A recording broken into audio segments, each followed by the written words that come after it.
Welcome back, you whiskey loving legends, to another episode of Was It Worth the Whiskey? And today we have a whiskey here from a distillery that's pretty darn special.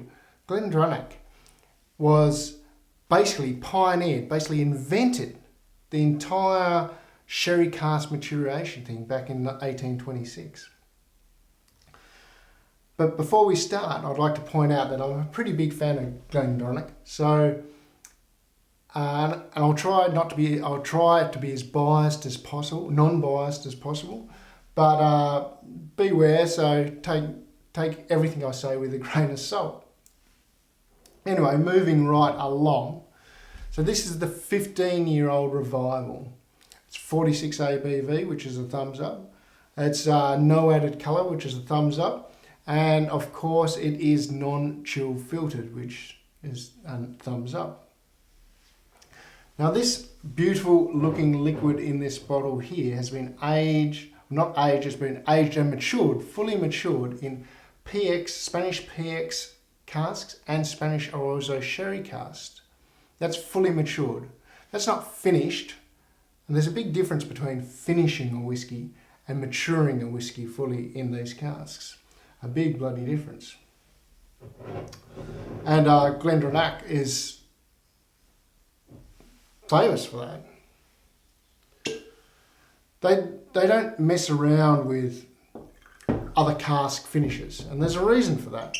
They don't have to, because they're experts at sherry cask finished whiskey. They don't need to do a rum cask or a bloody American oak finish or whatever.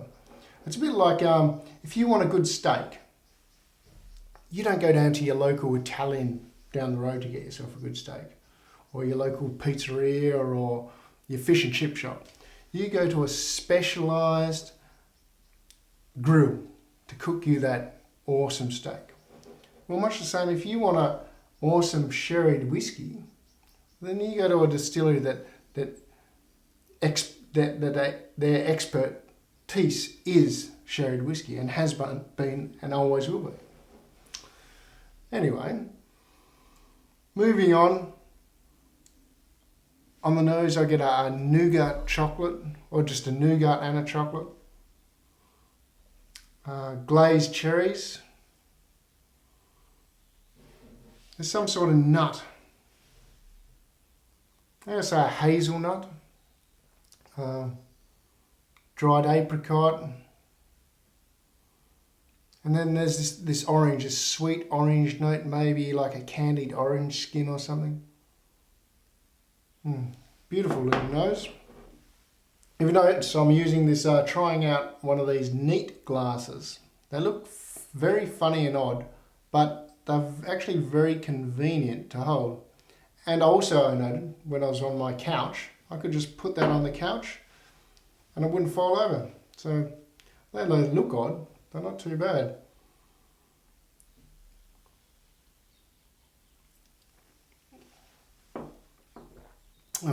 On the palate, you got this hit of creamy spice that just evolves in your mouth. Chocolate, dark plums, and maybe some figs. But the biggest thing is the absolute excellent mouth coating it gives us. It's unreal.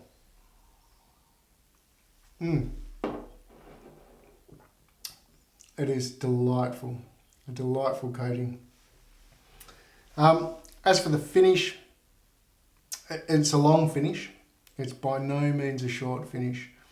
I get a honey, and for you aperists out there, I get, say it's a leatherwood cross tea tree honey. I get sour cherries, and then this yummy bit of bitterness bouncing off sweetness. Then right to there, not yet, but I know this from previously, it will come because it's a long finish, it goes for a long time, right? I'll get this this slight wood tannins, bitter wood tannins that aren't bad at all, but they're coming. And to point this out, obviously the master distiller did a really good job at deciding to use these casks in the 15-year-old and not pushing them onto the 18-year-old or the 21-year-old.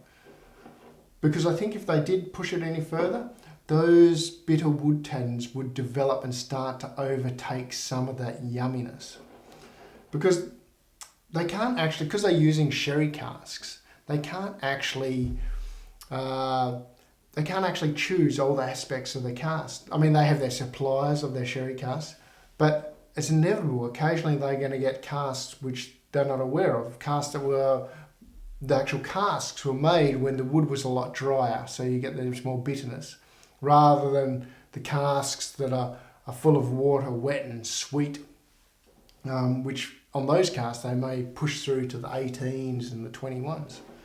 So, and that's just the point of what expert these guys are at sherry casks. They know how to use the casks. They know how to use the casks and they know when to stop maturing it and keep on maturing it. And they do an excellent job and have done for years. I think I said back in the from 1826. So all in all, a very nice whiskey. On a score, I'm going to give it a 92 points for the nose. I'm going to give it a 89 points for the palate and 88 points for the finish, giving a total of about 89, 90 points.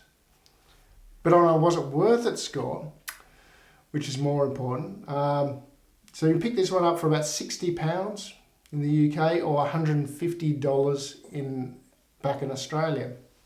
On that price, I'm going to give it a solid 7 out of 10, thumbs up.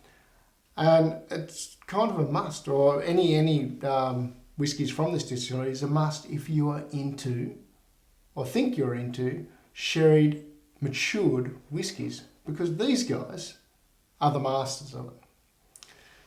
Anyway, that's it from me. I hope you enjoyed. Remember to smash that like and subscribe button if you enjoyed. And till next time, keep on dreaming. Cheers.